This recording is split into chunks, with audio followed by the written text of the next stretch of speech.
O ataque a Pearl Harbor, um erro estratégico crucial. Em 7 de dezembro de 1941, o audacioso e destrutivo ataque japonês a Pearl Harbor marcou a entrada dos Estados Unidos na Segunda Guerra Mundial. No entanto, por trás da aparente vitória tática, os japoneses cometeram um erro estratégico crucial. Não destruíram os porta-aviões americanos, que eram um verdadeiro pilar do poder naval no Pacífico, e por acaso não estavam no porto naquele fatídico dia.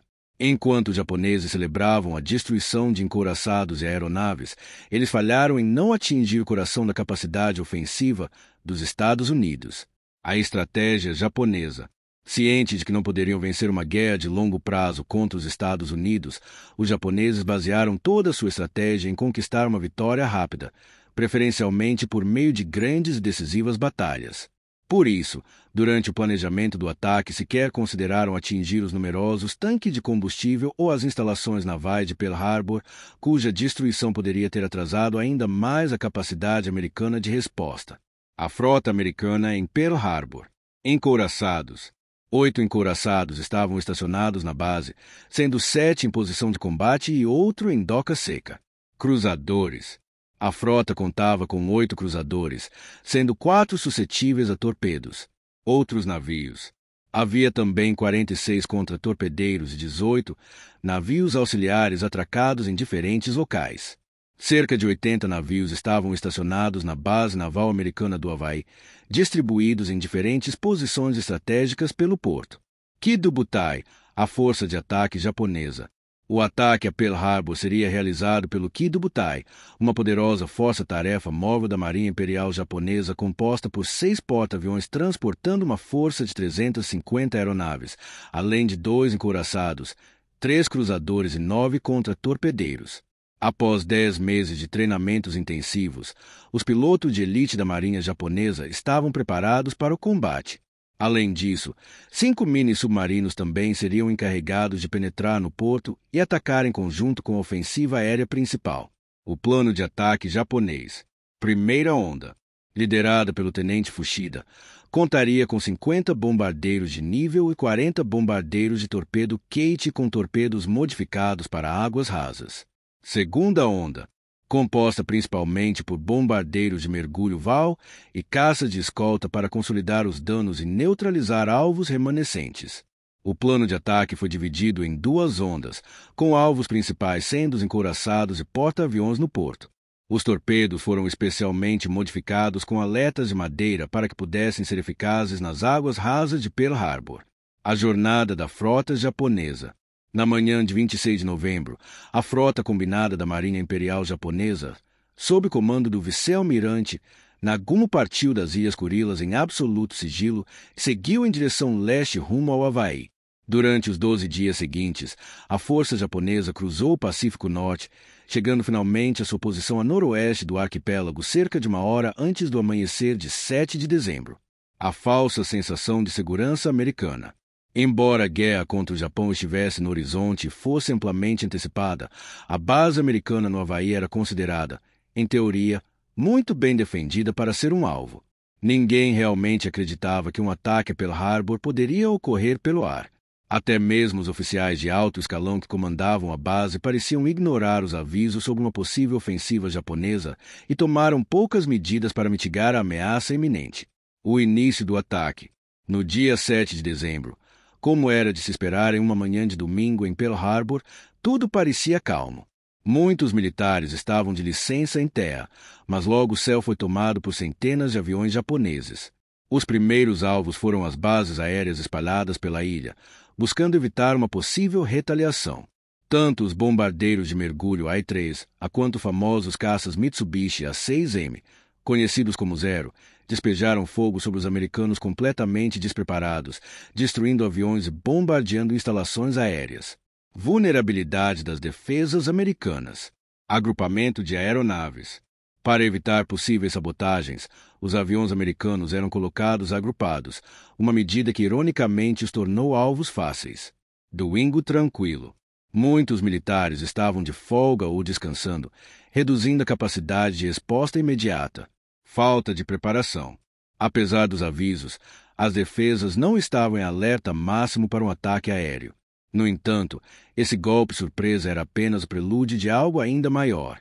Com o controle dos céus garantido e a resistência americana enfraquecida, os vulneráveis bombardeiros de torpedo Kate partiram dos porta-aviões japoneses rumando para o verdadeiro objetivo da operação, Pearl Harbor. Os primeiros ataques aos navios.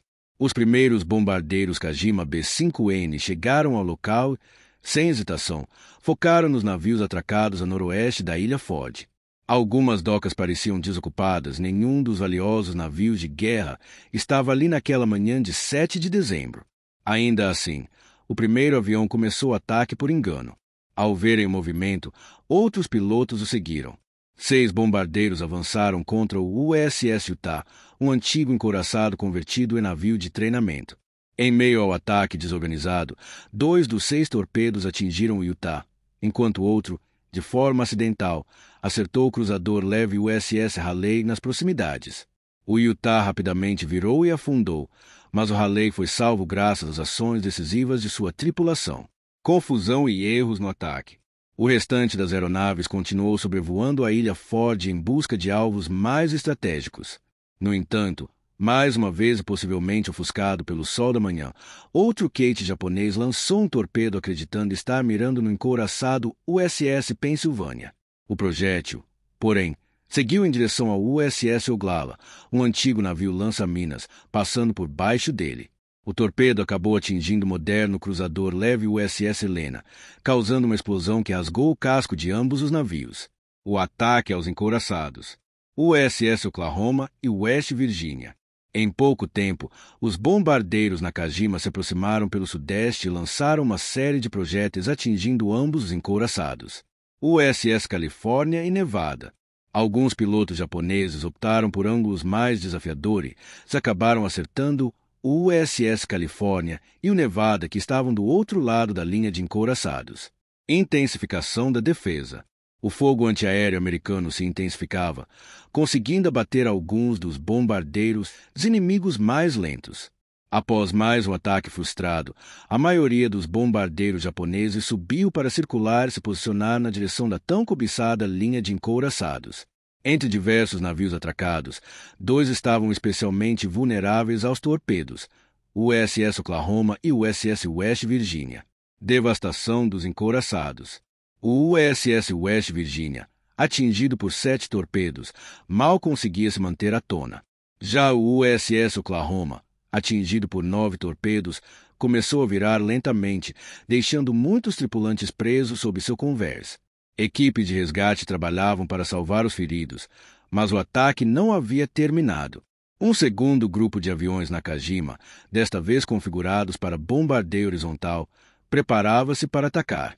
Agora os navios da linha interna, que até então haviam sido protegidos dos torpedos, tornavam-se alvos vulneráveis ao ataque aéreo iminente. Tragédia do USS Arizona. Vários navios escaparam por pouco dos ataques, mas os encouraçados USS Maryland, Tennessee e Arizona sofreram impactos diretos. No caso do Arizona, uma bomba perfurante atravessou sua blindagem e incendiou o depósito de munição dianteiro.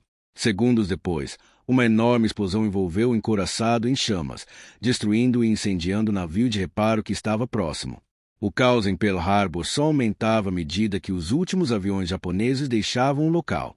As equipes de controle de danos trabalhavam incansavelmente para conter os incêndios, socorrer os feridos e ocupar suas posições. A segunda onda de ataque. Bombardeiros de mergulho. A responsabilidade de causar danos aos navios americanos foi transferida para os bombardeiros de mergulho Aichi, cada um armado com um único explosivo de 250 kg. Defesa americana. A base naval de Pearl Harbor estava um pouco mais preparada para responder, com defesas antiaéreas mais ativas. O USS Nevada em movimento. O único navio na linha de encouraçados que não estava atracado e podia manobrar, tornando-se alvo prioritário. Porém, havia pouco descanso dos ataques aéreos. Menos de 30 minutos depois, uma segunda onda de ataque já estava a caminho, pronta para atingir a ilha. Desta vez, a configuração do ataque foi diferente da anterior. Com o elemento surpresa perdido, o uso de aviões de torpedo já não fazia mais sentido. O ataque ao USS Nevada. Quando a segunda onda chegou, O USS Nevada, apesar de já ter sido atingido por um torpedo, estava em movimento, sendo o único navio na linha de encouraçados que não estava atracado e podia manobrar. Vendo-se mover pelo canal em direção à entrada do porto, muitos bombardeiros de mergulho concentraram seus esforços sobre ele. Nos 20 minutos seguintes, o USS Nevada foi alvo de ataques persistentes. Os bombardeiros de mergulho lançavam suas cargas contra o encouraçado em movimento na esperança de afundá-lo e bloquear a entrada do porto. O navio sofreu múltiplos impactos e incêndios a bordo, mas as bombas relativamente leves não conseguiram penetrar seu convés e, mesmo que fizessem, seus depósitos de munição estavam vazios, pois ele estava em processo de reforma. O USS Nevada sofreu a maior parte dos danos em sua superestrutura e às 9h05 da manhã foi intencionalmente encalhado para evitar que afundasse em águas mais profundas. O fim do ataque. Embora os encouraçados americanos fossem alvos secundários dos bombardeiros de mergulho, alguns pilotos bem treinados da segunda onda focaram no USS Pennsylvania, que até então havia escapado da primeira ofensiva. Porém, a resistência americana se tornava cada vez mais eficaz. O intenso fogo antiaéreo dificultou os ataques japoneses, tornando-os mais caóticos e menos coordenados em comparação com a primeira onda. Os impactos dos ataques ao USS Pennsylvania foram em grande parte absorvidos pelos destroyers próximos, que afundaram ou sofreram danos severos. Entretanto, o ritmo e a eficácia relativa da resposta antiaérea americana não foram previstos pelos japoneses, que apostaram muito nas capacidades de ataque conduzido pelas aeronaves AI-3A. O resultado imediato. Menos de 2 horas após o primeiro ataque, a base naval de Pearl Harbor estava tomada por destroços de metal retorcido, óleo queimando e os gritos dos feridos e moribundos. A Marinha Imperial conseguiu incapacitar a linha de batalha da Frota do Pacífico dos Estados Unidos da América. Por um período, pôde reivindicar uma certa liberdade no Pacífico, livre para executar seus planos ambiciosos. A declaração de guerra japonesa, que deveria ter chegado a Washington antes do ataque a Pearl Harbor, sofreu atrasos na decodificação e transcrição da mensagem, sendo entregue apenas 1 hora após o início do bombardeio. No dia seguinte, o presidente Roosevelt fez seu famoso discurso da infâmia, ressaltando a traição japonesa e reforçando o papel do seu país como vítima inocente, mobilizando o Congresso para declarar guerra ao Império do Japão. Assim tinha início a longa e brutal Guerra do Pacífico. O balanço das perdas. Encouraçados, afundados ou danificados gravemente. Outros navios. Cruzadores, contra-torpedeiros e embarcações auxiliares danificados ou afundados. Aviões destruídos. A maioria ainda no solo. Militares mortos. Além de 1.143 feridos. Durante o ataque a Pearl Harbor, os japoneses conseguiram afundar ou danificar gravemente 8 encouraçados. O USS Arizona, o USS Oklahoma, o USS West Virginia e o USS Califórnia. Porém, os 2 últimos foram reerguidos e reparados posteriormente. Os outros 4, o USS Nevada, o USS Pennsylvania, o USS Maryland e o USS Tennessee, sofreram danos, mas foram restaurados e retornaram ao serviço. O erro estratégico e o legado. Apesar da devastação, os encouraçados em Pearl Harbor ainda eram projetos da Primeira Guerra Mundial, fortemente armados blindados, mas lentos demais para enfrentar a Marinha Imperial Japonesa no Pacífico.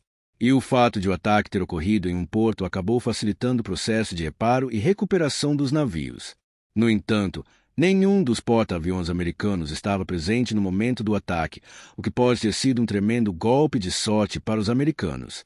Sua ausência rapidamente se mostrou vital, pois a era do poder aéreo baseado em porta-aviões estava prestes a mudar dramaticamente a guerra naval no futuro, como os japoneses bem haviam demonstrado. O ataque a Pearl Harbor permanece como uma das ironias mais marcantes da história. Foi um ataque surpreendentemente bem-sucedido que alcançou o elemento surpresa e causou danos avassaladores com perdas mínimas. Entretanto, sob o ponto de vista estratégico, foi também um ataque ineficaz, pois não afetou de forma significativa a Marinha dos Estados Unidos, formando uma nova geração de soldados capazes de lutar e de levantar o moral da nação americana.